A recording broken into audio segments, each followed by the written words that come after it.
हम चर्चा करेंगे भारत स्वाभिमान यात्रा के महासचिव श्री राजीव दीक्षित के बारे में। इनका जन्म उत्तर प्रदेश के अलीगढ़ जिला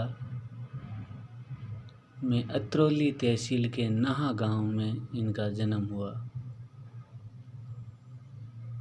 इनकी मृत्यु छत्तीसगढ़ में भिलाई में हुई।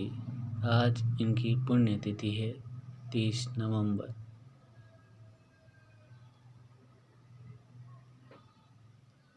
इनके पिता का नाम श्री राधेश्याम दीक्षित था। माता का नाम मिथिलेश कुमारी।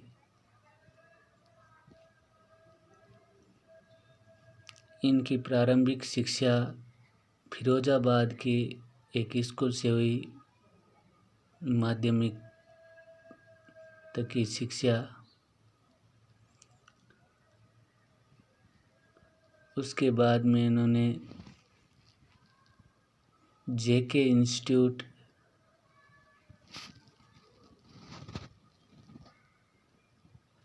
से बीटेक किया।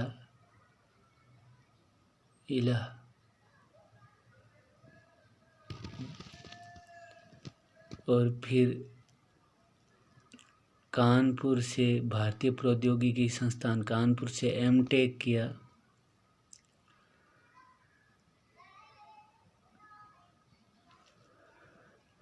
कुछ समय CSIR में भी रिसर्च के तौर पर काम किया।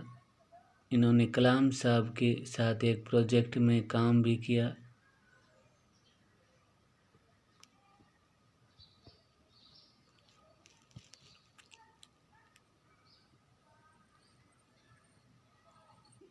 इनके गुरु प्रोफेसर धर्मपाल थे, जो इतिहास के प्रोफेसर थे। इनकी पुस्तकें अमेरिका में पढ़ाई जाती थी, भारत में उस समय नहीं। तो ये जब राजीव दीक्षित जी स्कूल में पढ़ा करते थे तो इन्होंने एक बार अपने अध्यापकों को पूछा कि 1757 में जब प्लासी का युद्ध हुआ, रॉबर्ट क्लाइव और नवाब सिराजुद्दौला के मध्य, तो उस समय अंग्रेजों के पास कितने सैनिक थे? तो अध्यापकों ने कहा हमें नहीं मालूम कितने थे, कहीं लिखा नहीं गया। तो उन्होंने कहा अच्छा चलो ये बताओ कि नवाब सिराजुद्दौला के पास कितने सैनिक थे?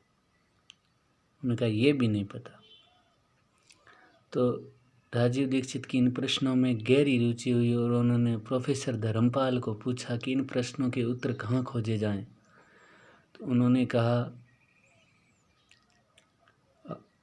हाउस ऑफ कॉमन्स जो अंग्रेज़ों की संसद है, वहाँ अंग्रेज़ों ने दस्तावेज रखे हुए हैं उस लाइब्रेरी में। वहाँ उन्होंने पूरा विवरण लिख रखा है कि हमने भारत को गुलाम कैसे बनाया। तो वहाँ आप खोज सकते हैं। तो वहाँ जाने पर इनको इस प्रश्न का उत्तर मिल गया और भी कई प्रश्नों के उत्तर मिले। उनको सब समझ में आया कि अंग्रेज मुट्ठी भर थे, हमारे ही लोगों की गद्दारी के कारण हम गुलाम हुए।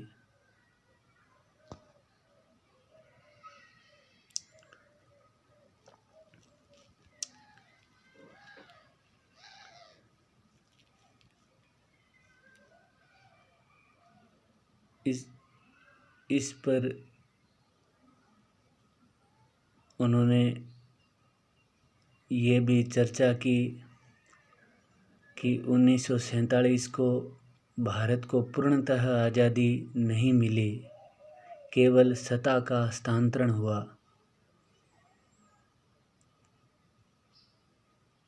पहले गोरे अंग्रेज थे, अब काले अंग्रेज है। जनता की समस्याएं वैसी की वैसी है। एक ईस्ट इंडिया कंपनी को भारत से हटाया गया, बाकी कंपनियां वैसी की वैसी लूट कर रही है।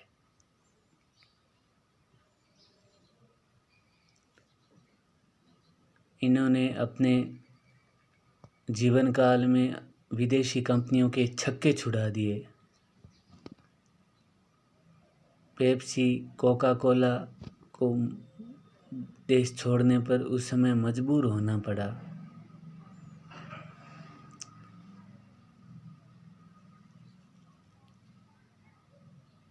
इन्होंने बताया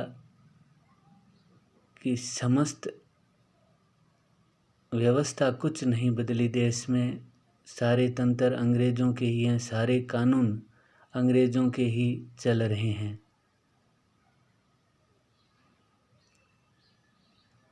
भारतीय शिक्षा तंत्र बदला नहीं।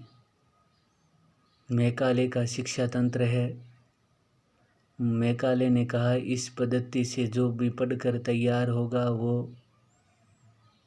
अंग्रेज ही होगा, उसको अंग्रेजियत ही अच्छी लगेगी।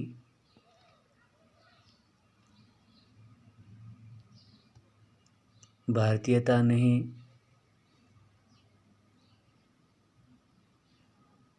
इस तरह न्याय व्यवस्था में भी पुराने कानून पड़े हुए हैं। सालों साल मामले लटकते रहते हैं और व्यक्ति को इंसाफ नहीं मिल पाता। इसमें बदलाव की ज़रूरत है।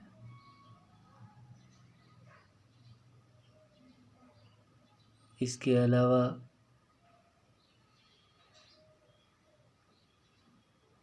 गौ हत्या पर भी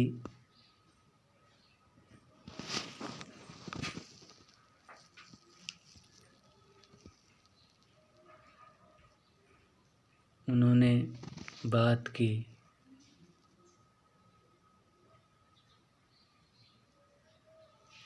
उन्होंने समझाया कि कैसे किसान रासायनिक उर्वरकों से छुटकारा पाकर गौ माता के गोबर से ज़्यादा खाद बनाकर प्राकृतिक खेती कर सकता है। यह उन्होंने अपने व्याख्यानों में स्पष्ट तरह से समझाया कि आप कैसे खाद तैयार कर सकते हैं और कैसे अपनी पैदावार बढ़ा सकते हैं। उनके व्याख्यान हर विषय पर उपलब्ध हैं। उन्होंने आयुर्वेद के क्षेत्र उन्होंने गौ हत्या के विषय में क्रांति फैलाई और उन्होंने अपने व्याख्यानों में बताया कि आज तक भारत के उच्च और निम्न सदन लोकसभा और राज्यसभा में एक भी बिल गौ हत्या के समर्थन में पास नहीं हो पाया है। जनता को ही गौ माता का महत्व समझकर इसको अच्छी तरह से संरक्षण देना होगा, तभी गौ हत्या कम हो सकेगी।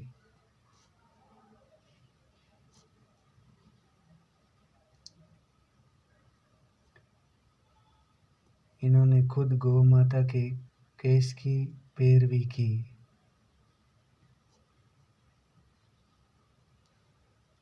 उन्होंने अपने लेक्चरर में संविधान के कानूनों के संबंध में भी दिए। उन्होंने आयुर्वेद के विषय में उनकी रिसर्च बहुत गहरी थी। आज भी लोगों को लाभ हो रहा है। बहुत ही यूट्यूब पर उनके लेक्चरर विद्यमान हैं, व्याख्यान विद्यमान हैं। आप अपने दैनिक जीवन में उनके लाभ उठा सकते हैं।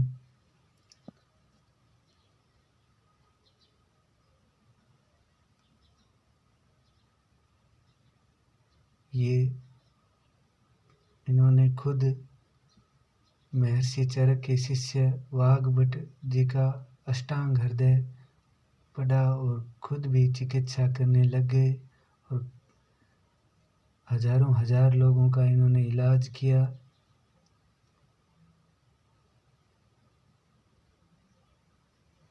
इनके व्याख्यानों से लोग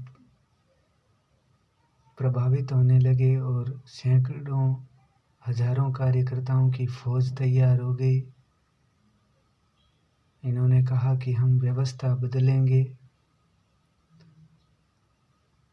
भारत स्वाभिमान यात्रा का बाबा रामदेव ने 2009 में इनको महासचिव बनाया और इनके लेक्चर, इनके व्याख्यान आस्था चैनल पर, टीवी पर दिखाए जाने लगे और दुनिया लाभान्वित होने लगी।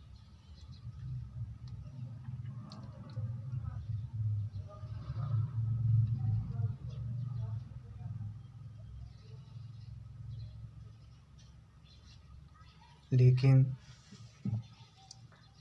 कुछ समय बाद इनका निधन हो गया। इनकी मृत्यु रहस्यमय है। कुछ कहते हैं कि गैस की समस्या हुई। इन्होंने एलोपैथी दवा लेने से लगातार परहेज किया, इससे उनकी तबीयत बिगड़ गई। लेकिन कुछ कहते हैं जहर दिया गया। इनका पोस्टमार्टम नहीं हुआ। शास्त्री जी की और राजीव गांधी की मृत्यु में समानताएं हैं। इनके व्याख्यान सुनने से लगता है कि वास्तव में कितनी तैयारी की होगी। आप भी इनके व्याख्यान सुनिए और भी इन्होंने अपने हर विषय पर व्याख्यान दिए।